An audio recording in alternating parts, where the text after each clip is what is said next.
Hello everybody! So many cards revealed today. So many. I usually do this every other day, but I'm making an exception today because there were so many! So many! Starting off with this one that was actually revealed way earlier, but it wasn't on the frickin' webpage. Witchwood Grizzly still isn't on there, by the way. I checked.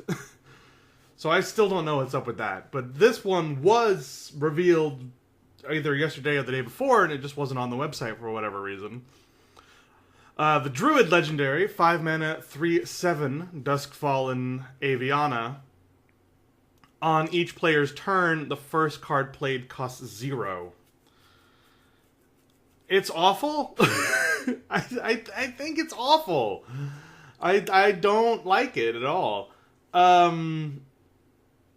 Like, I think it fits. I think it's a very neat idea. I think it's a neat card. The problem I have with it is that you never want your opponent to be able to cast cards for free. Like, if it was for you, sure.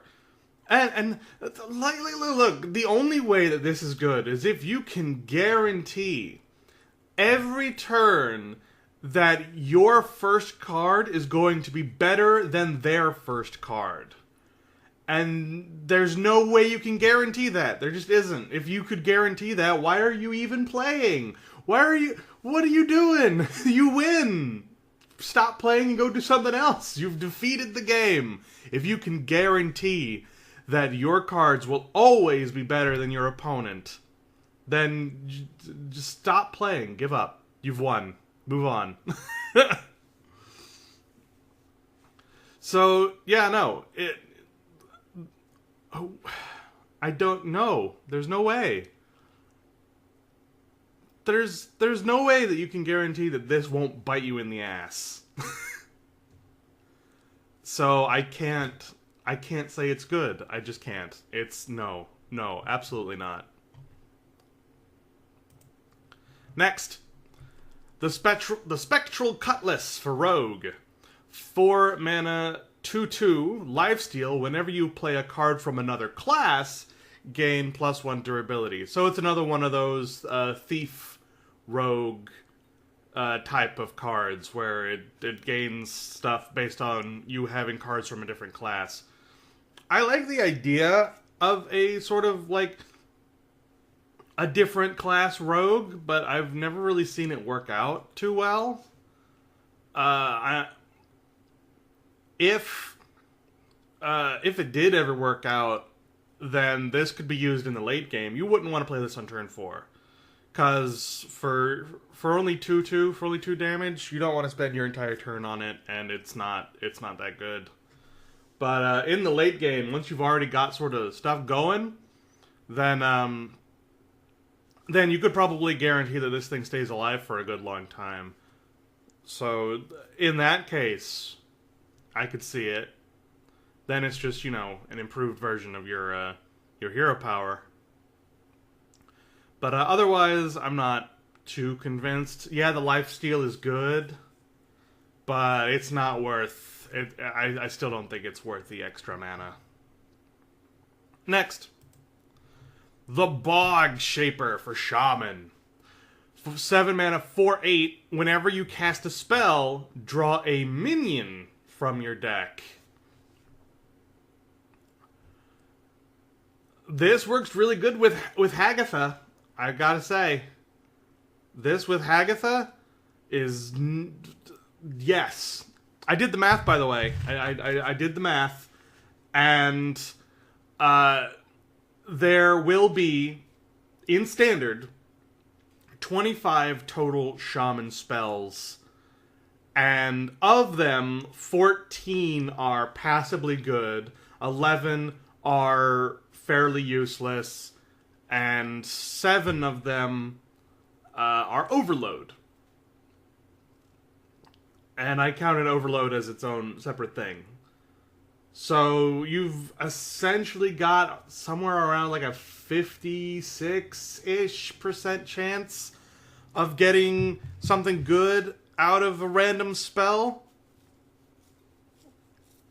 And with Bog Shaper, you're kind of creating a yeah. So like you're Hagatha, and you've got Bog Shaper already on the board.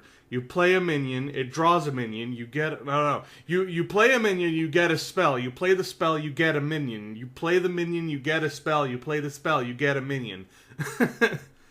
And that's the sort of thing that you're going for here. It definitely seems like the Randomonium Shaman doesn't want to have spells in the deck because you're getting new spells all the time. So I could see it in that case. I could see that being a thing. I have no idea if it's going to be any good or not. Random just tends to not do well. It tends to be fun, and I definitely look forward to seeing that sort of thing tried out. So yeah. Next, the Blood Witch for Warlock. 4 mana, 3/6. At the start of your turn, deal 1 damage to your hero. Normally, I would say that this is bad, because why would you ever want to hurt yourself? But with Warlock, they've already got a few things that actually benefit from taking damage. The chief of which is their Spellstone, which is one of the better Spellstones. If they had more stuff that benefited it, then this would be more worth it. 3/6 for 4 isn't bad. Because it deals damage to you, they probably don't want to kill it right away. So, on the whole, I'd say it's pretty alright. Speaking of getting more benefits, however, I know that the next 2 cards are also Warlock cards that do exactly that. The Deathweb Spider, 5 mana, 4/6 Battle Cry. If your hero took damage this turn, gain lifesteal. So, you play this card on turn 4, on turn 5 you take 1 damage, and then you play this. And it's a 4/6 with lifesteal for 5, and that's really good. That's really good. Heck, even without lifesteal, a 5 mana 4/6 isn't terrible. It's like right on par with stats. It's not amazing, but it's definitely not bad. But you give this thing lifesteal, and yay. Hurrah! Huzzah! Happy day. It's a good card. Good card. And the Dusk Bat, 3 mana, 2/4, Battle Cry. If your hero took damage this turn, summon 2 1/1 bats. Now, because you want to have taken damage this turn, you probably wouldn't play this on turn 3, because you wouldn't be able to take damage this turn. Without spending some mana, is what I was going to say. So, you'd probably play this later on. It doesn't have to be with the Witch, with the Blood Witch. It could be with the 1 mana Kobold. It could be with the 2 mana Homunculus. So on turn 4, if you haven't drawn the Blood Witch, but you have drawn this and one of the Kobolds, you play the Kobold, you draw the card, and then you play this, and you've got a 2/1, a 2/4, and 2 1/1s. And you've also drawn a card. And you've only taken 1 damage, which is, yeah, I think. Is it 1 damage or 2 damage? I can't remember. But yeah, definitely good in that case. In the late game, if you're playing an Infernal, you could play the Infernal, and that also damages you. You could play this. Since it only says if your hero took damage this turn, then you could Hero Power play this as well, and it would still work. Same with the other one. Same with this one. It just says if your hero took damage this turn, you could, on turn 7, Hero Power play this. It's not as worth it, but it's something you could do if you didn't have anything else. So yeah, all around, pretty okay. Pretty good, I think. Next, the Dire Frenzy for Hunter. 4 mana. Give a beast +3/+3, and then shuffle 3 copies into your deck with the +3/+3. Oh, thank God they stopped messing around with Spell Hunter, because these are amazing. Hunter has been getting some really good cards this expansion. Spell Hunter is dead, and I'm so happy about it, because this card is amazing! It's so good! So good. Yeah, it shuffles the 3 copies into your deck, but it's the 3 copies that has the +3/+3. And yeah, you have to spend the mana to play the card again, but you don't have to spend the mana for this again. It's good. It's so good. I mean, at the most pointless, this will hit a 1/1 and make it a 4/4, and then shuffle that into your deck. The Jeweled Macaw. I brought up Jeweled Macaw again. I actually didn't check if Jeweled Macaw is actually staying around. I probably should have.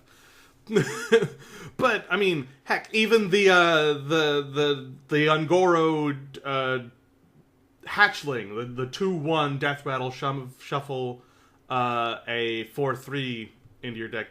You give this to it, it becomes a 5/4, and then you shuffle 3 5/4s that death rattle into 4/3s, and that's wow, wow, that's good. Oh, I absolutely love it. I love this card. There's so many possibilities for this, and it's good. It's so good.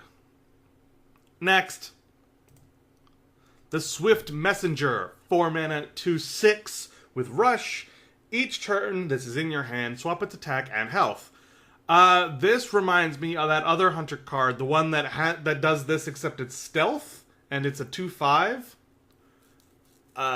With Rush, it's better, because with Rush, either you're playing it and you're dealing the 2 damage and it's probably going to survive, or it's dealing 6 damage and it's definitely going to kill whatever you play.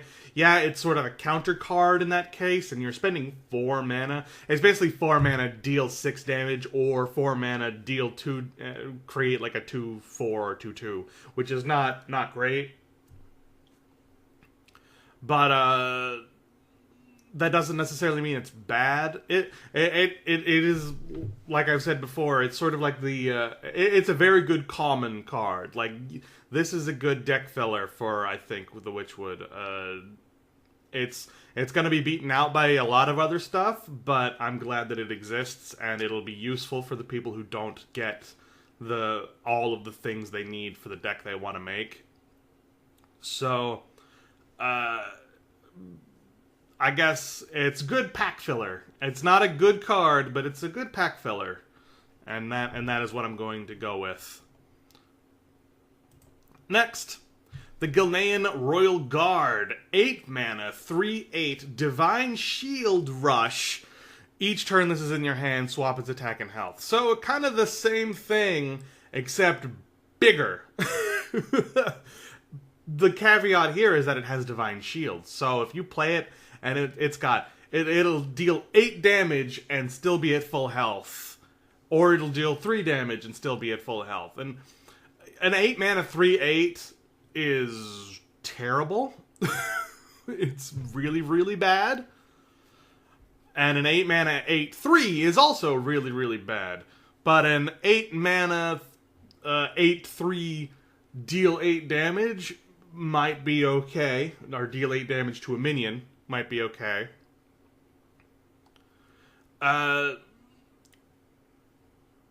One way or the other, they still have to deal with it. And that is important. I don't think it's a good card, to be honest. I'm fairly confident it's not a good card. But I do think that it will have its uses. And in a sort of buff deck mechanic, this could be really, really good. Like, if you buff this at all, it becomes more and more and more worth it, you know? I think this is a card that will need something, but if it gets anything, it'll be useful. And since it's got Divine Shield, and it's got Rush, and it's designed to lose that Divine Shield, it's probably going to be really good in a Divine Shield Paladin for that specific case. Yeah, it's 8 mana, like, give your Bolvar +2, but it still serves its purpose in that case, and they still can't ignore this card. It's still either big enough to be a threat one way or the other. Not enough of a threat, but a threat. Next, the Spell Shifter, 2 mana 1/4. Spell damage +1. Each turn this is in your hand, swap its attack and health. very obviously you only want this for the 1/4 and for the spell damage. If you don't want to play this any other way. You do not want to play this as a 4/1. Ever, ever, ever, ever, ever. Ever. Ever.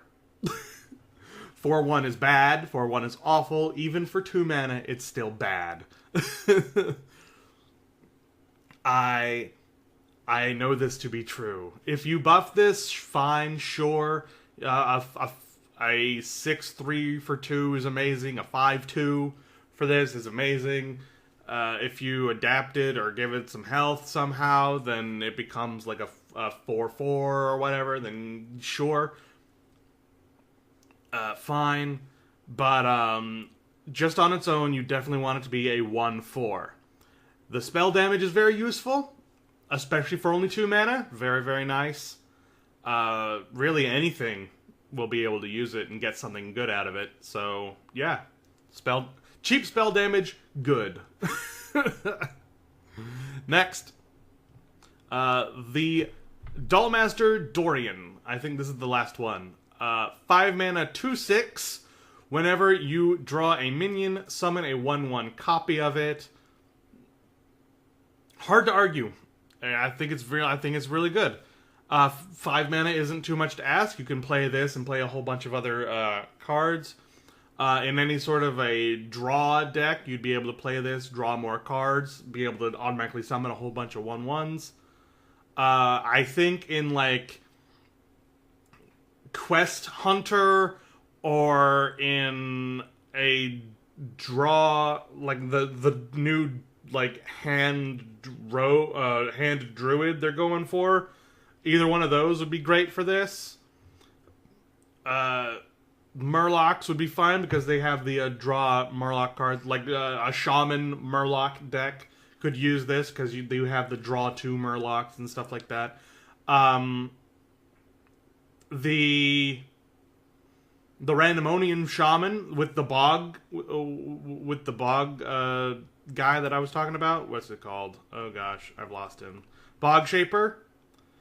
With this, you're drawing a minion from your deck, and with this guy out, if you can somehow manage to get both of them out at the same time, since he's a 7 cost, you probably wouldn't be able to do it the same turn, but if you did, then you cast a spell, you get a minion, you automatically play a 1/1 of that minion. Does the Bog Shaper give you a spell for that 1/1? I don't know. I don't know the interaction for that.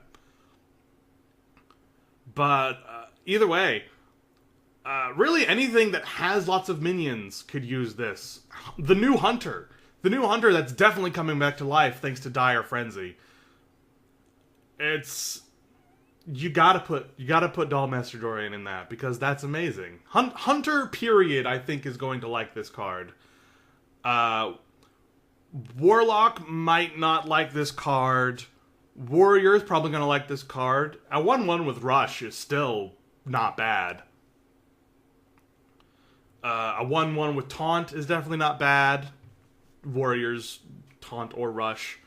Like, really, it's hard to go wrong here. I mean, even a Death Rattle Priest that we saw might be coming back. This, yes, absolutely. Yeah, this is a great legendary. I really think so. All right, let's go and do the thumbs. The thumbs.